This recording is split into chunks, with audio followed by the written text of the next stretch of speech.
My friend caught my girlfriend cheating on me. I took revenge and she gets stuck with all the bills.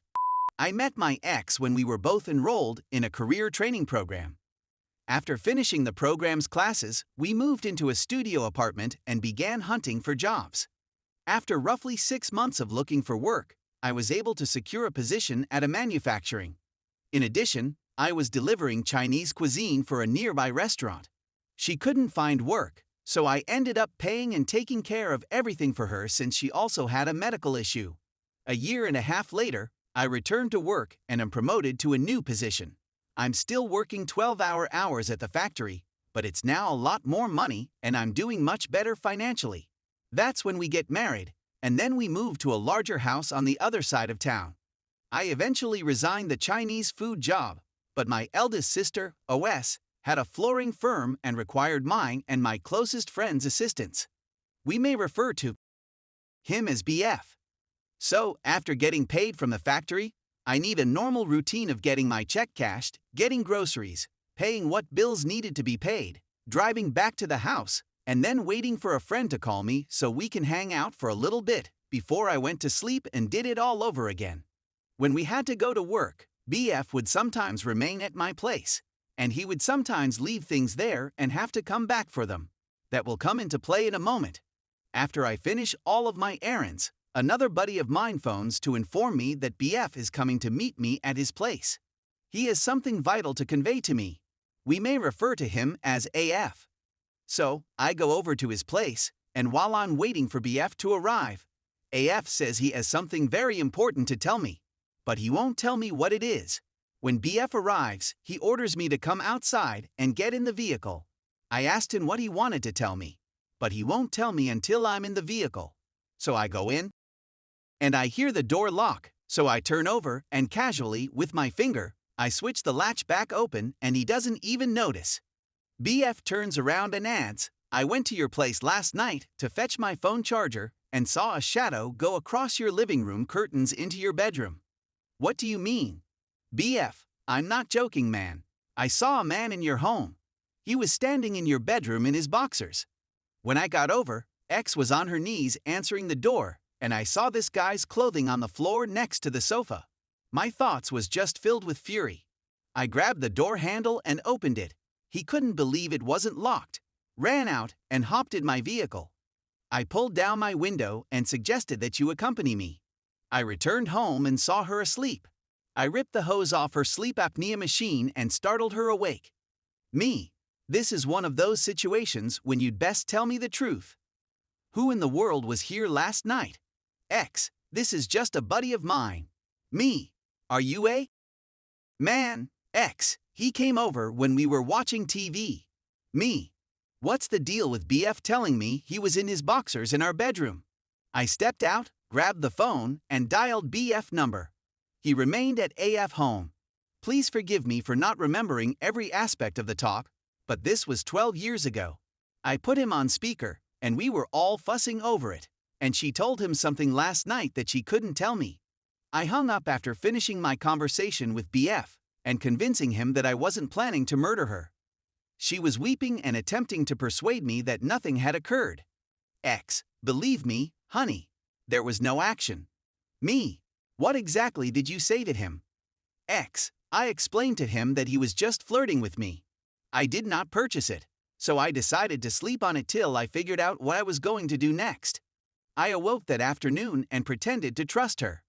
That night, I went to work, and the next weekend, I was heading to Connecticut to work for my OS again. Because BF was unable to attend, I dropped by his house on my way home from Connecticut. BF. Hey, what's up, man? Me. What was it about which she couldn't tell me? BF. She informed me she's already been fooling with him. I could feel my heart tearing apart, and then the wrath returned. Okay then. We're going to record her saying that. BF. No, I'm not going to do that. Me. This is what you're doing, you apprehended her. You're going to do this for me now. He didn't want to, but he consented. I hung around with him for a few hours before heading home. When I arrived, the whole home was spotless and some of the furniture had been rearranged. She'd never done anything like this before, so I knew she was attempting to convince me she was innocent. I pretended to be pleased but didn't really care. We went to BF Place the following day. We spoke for almost an hour while she was in the other room. BF said he had an old smartphone that he could use to acquire the recording. I told her I needed to buy some beverages from the shop and that I'd be right back. I was driving to the supermarket when he got her talking about it. I returned after approximately 10 minutes. He was holding the phone in the kitchen. I took it to the restroom and listened to the tape. A lot of the tape was difficult to understand, but at the conclusion I heard this, BF, but you told me you played with him. For example, I was heading to. That's all I needed to know. My vengeance would be mine. Here comes the retaliation. This is when I phoned my OS, followed by my middle sister, MS. I informed them of the situation. OS had previously gone through a divorce and started researching the procedure for obtaining one. I informed my manager at the factory of the situation and informed him that I may need to take a few days off to complete the tasks at hand. He understood since many individuals who work at night are subjected to this. OS and I meet outside of Boston to file at the Cambridge courthouse. I tell the clerk that any more documents should be delivered to OS Place, so X isn't aware of it. They didn't have an issue with it and informed me she'd be served with the papers in a month. I then persuaded her to hand the vehicle title over to my OS so that we could save money on insurance. I paid for the automobile, the insurance, and everything else associated with it, thus it is mine. She was hesitant at first, but I persuaded her that it would be better for us. I also began to treat her as if she were trash. She'd attempt to speak to me, and I'd behave as if nothing she said mattered.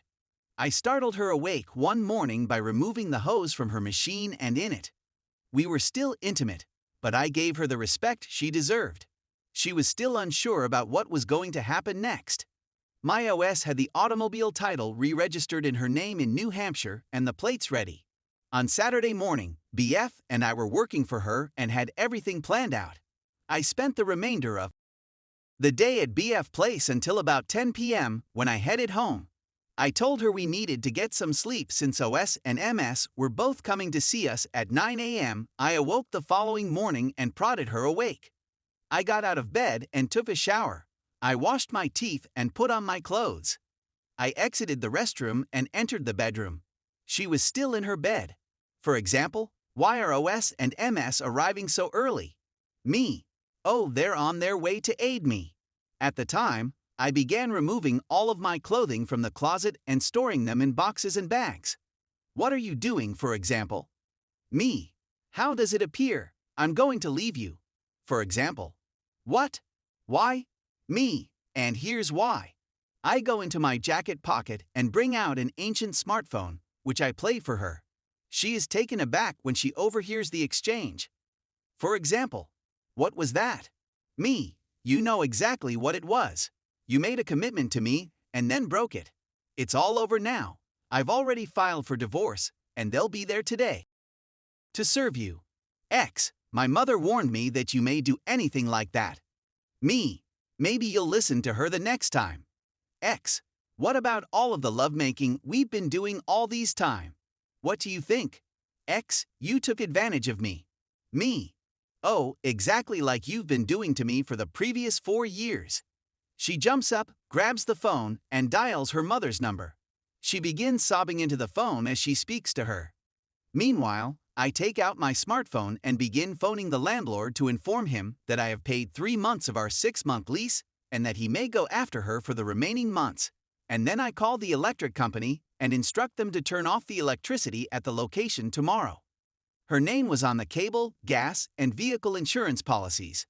My sister placed the automobile on her insurance once it was re-registered in New Hampshire, and I paid her. I immediately took the phone from her and told her mother that I was done with the little cheater. I returned to the bedroom about that time and discovered her wedding band and engagement ring on the dresser. Me. You're not going to retain your engagement ring. For example, why should I? You're going to leave me. Me. Okay, I'll grab a few dollars from them at the pawn shop. Around that moment, OS and MS arrive, accompanied by a local police officer. The officer observes as we load all of my belongings into OS truck and I change the license plates on my vehicle. We load both cars as OS and MS discuss the situation. After we got everything, I wanted to snap photos of the apartment and her to prove that I didn't punch her or become aggressive and destroy the place. She was that kind of person who would cry wolf for attention. OS, okay, X, we have all the images we need of you and your apartment, so you can't say he beat you up. Me, and your license plates are in the kitchen, and you can keep the bed because I'm getting a new one. For example, what am I going to do with it? MS. Why don't you hand it over to your sidekick? Laughter. That's a terrific concept. So I moved out and over to my boyfriend's home until I could afford another apartment of my own, which took around 3 months. We were formally divorced 3 months later, and she did not seek alimony. She ended up staying with her mother for a bit, but I heard she began sleeping with her mother's boyfriend. Disgusting. As for me, I took it as a lesson to never rush into something until you are very certain it is worth it.